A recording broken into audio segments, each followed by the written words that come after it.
Friends, welcome to my channel. So friends, हमारा आज का टॉपिक है करिकुलम इन फिजिकल साइंस।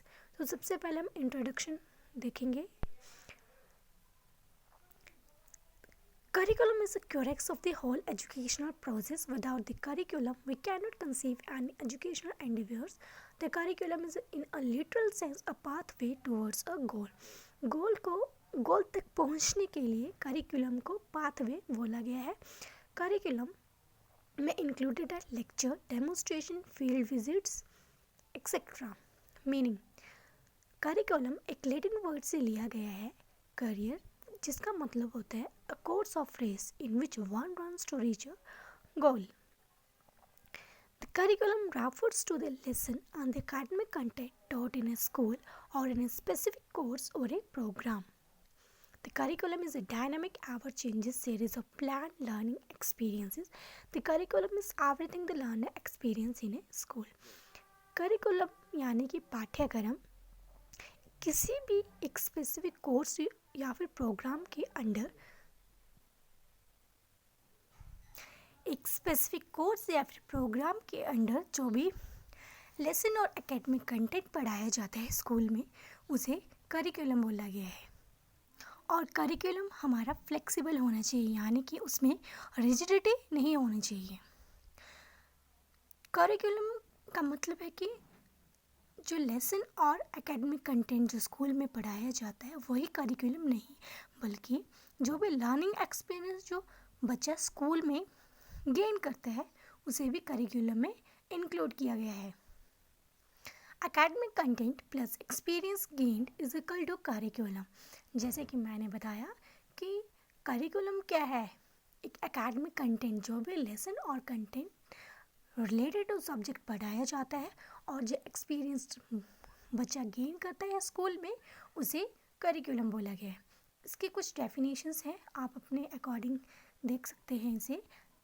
मैंने 3 डेफिनेशंस लिखी हुई हैं इसमें। According to Cunningham, it is a tune in the hands of an artist. Artist यहाँ पे टीचर को बोला गया है टू मोल्ड हिज मटीरियल, यानी कि pupil according to his ideal aims in his studio school. Objectives of curriculum development, यानी कि करिकुलम डेवलपमेंट के क्या उद्देश्य हैं। तो हमने करिकुलम के ये उद्देश्य हैं कि हमने करिकुलम को ऐसा फ्रेम करना है जिससे बच्चे की ऑल राउंड डेवलपमेंट हो, और हमने टीचिंग को ऐसे ऑर्गेनाइज करना है जिससे बच्चे को लर्न करने में, अंडरस्टैंड करने में आसानी हो। हमने करिकुलम में ह्यूमन एक्सपीरियंसेस, कल्चर और सिविलाइजेशन भी ऐड ऑन करनी है, जिससे हम उस इंफॉर्मेशन को नई जनरेशन तक पहुंचा सके या फिर ट्रांसफ़र कर सके। और करिकुलम ऐसा होना चाहिए जिससे हम बच्चों के अंदर moral character, discipline, honesty, cooperation, friendship, tolerance and sympathy with others, ये सब चीज़ें हम बच्चे के अंदर डेवलप कर सकें। करिकुलम का ये ऑब्जेक्टिव है कि हमने बच्चों की थिंकिंग, विजडम, रीजनिंग, जजमेंट और मेंटल एबिलिटीज़ को डेवलप करना है, और साथ ही उसके attitude, interest, creative abilities, values, ये सब चीज़ें हमने बच्चे के अंदर करिकुलम के थ्रू बच्चे के अंदर डेवलप करनी है। और it should develop the right type of feeling and believe toward the religion, new values and tradition. हमारा करिकुलम ऐसा होना चाहिए कि हम अपने रिलीजन के प्रति बच्चों के अंदर feeling, right type of feelings और बिलीव्स को डेवलप कर सकें। और हमारा करिकुलम ऐसा होना चाहिए कि बच्चे उस नॉलेज को अपनी रियल लाइफ में यूज़ कर सकें।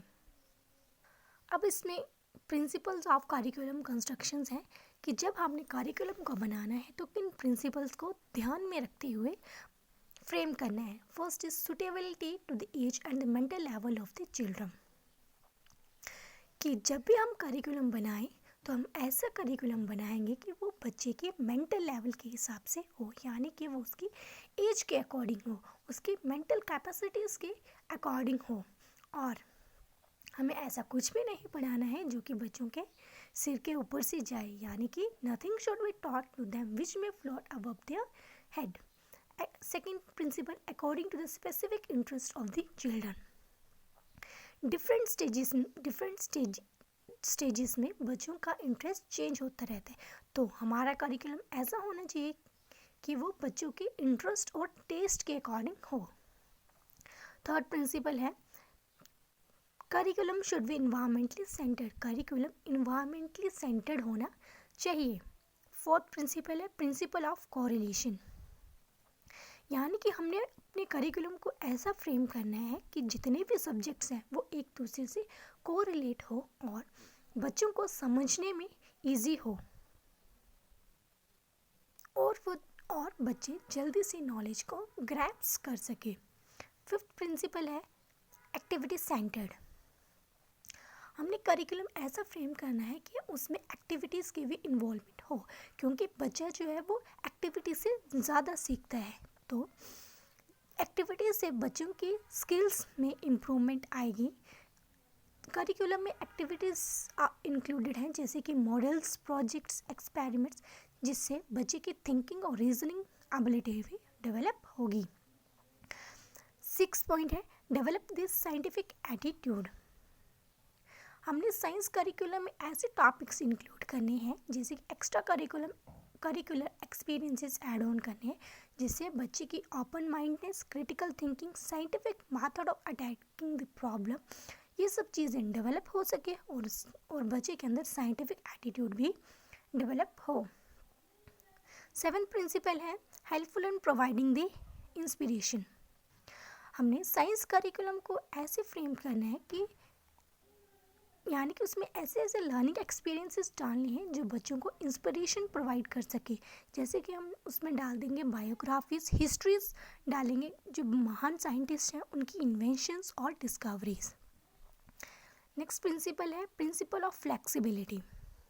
इसमें बोला गया है कि जो हमारा करिकुलम है वो रिजिड नहीं होना चाहिए, यानी कि उसमें फ्लेक्सिबिलिटी होनी चाहिए, क्योंकि हर एक बच्चा जो है एक दूसरे से डिफरेंट है because of individual differences.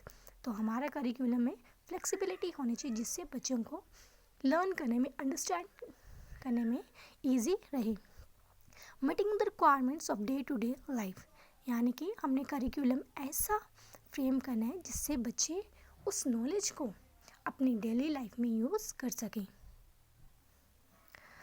Steps of curriculum construction की क्या स्टेप्स है जिससे हम अपने करिकुलम को कंस्ट्रक्ट कर सकते हैं. तो इसमें स्टेप्स हैं. सबसे पहले हम अपने करिकुलम को डिज़ाइन करेंगे, देन डेवलप करेंगे, इम्प्लीमेंट करेंगे स्कूल में, फिर हम उस करिकुलम को मॉनिटर करेंगे थ्रू द इवैल्यूएशन टेस्ट के थ्रू, एंड देन रिव्यू, यानी कि उस करिकुलम को फीडबैक मिलेगी. तो राल्फ टायलर ने एक मॉडल प्रेजेंट किया है for the constructions of curriculum. तो उन्होंने 4 स्टेप्स दिए हैं. First in defining the purpose, यानी कि सबसे पहले ऑब्जेक्टिव्स फ्रेम किए जाएंगे. Then educational experiences related to the purpose. Then हम सेलेक्ट करेंगे किस कंटेंट को इंक्लूड करना है करिकुलम में, and then it's organisation of the experiences, कि उन टॉपिक्स को हमने सीक्वेंस में अरेंज करना है. And then last step is evaluation. अब कि जो हमने करिकुलम बनाया है उसका गुड रिजल्ट आ रहा है या नहीं, कि whether the curriculum is successful और not. So the first step है फॉर्मुलेशन ऑफ ऑब्जेक्टिव्स. जब भी हम करिकुलम फ्रेम करते हैं तो हमारा पहला स्टेप यही रहता है कि हमने ऑब्जेक्टिव्स फ्रेम करने हैं. जैसे कि हम what to teach, how to assess, कि हमें क्या पढ़ाना है, कैसे पढ़ाना है और हमने कैसे असेस करना है. तो next step is selection of the content और टॉपिक. अब हमने ऑब्जेक्टिव्स तो फ्रेम कर लिए, बट अब हमें टॉपिक्स और कंटेंट को ऐड ऑन करना होगा. तो हमने ऐसे टॉपिक्स और कंटेंट ऐड ऑन करने हैं जो कि बच्चों की लर्निंग के लिए हेल्पफुल हो. Next is organisation of the content और टॉपिक. अब ऑब्जेक्टिव्स भी फ्रेम्ड हो गए, हमने कंटेंट भी सिलेक्ट कर लिया. अब हमने कंटेंट और टॉपिक्स जो सिलेक्ट किए हैं उन्हें एक सीक्वेंस में, ऑर्डर में अरेंज करना होगा. Next step is providing the guidelines for the implementation of curriculum. अब हमें जो करिकुलम हमने बनाया उस करिकुलम को स्कूल में इम्प्लीमेंट करेंगे।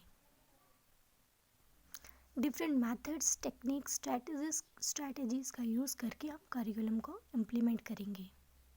So the last step is suggesting the techniques and methods for the evaluation. अब जो भी हमने पढ़ाया है और बच्चों ने लर्न किया है उसे हम इवैल्यूएट करेंगे। डिफरेंट टेक्निक्स यानी कि हम टेस्ट ले सकते हैं, बच्चों का क्वेश्चंस पूछेंगे, शॉर्ट टाइप आंसर्स, ऐसे टाइप, ऑब्जेक्टिव टाइप्स के थ्रू हम इवैल्यूएट करेंगे। So friends, for the more videos, please subscribe to my channel and support my channel.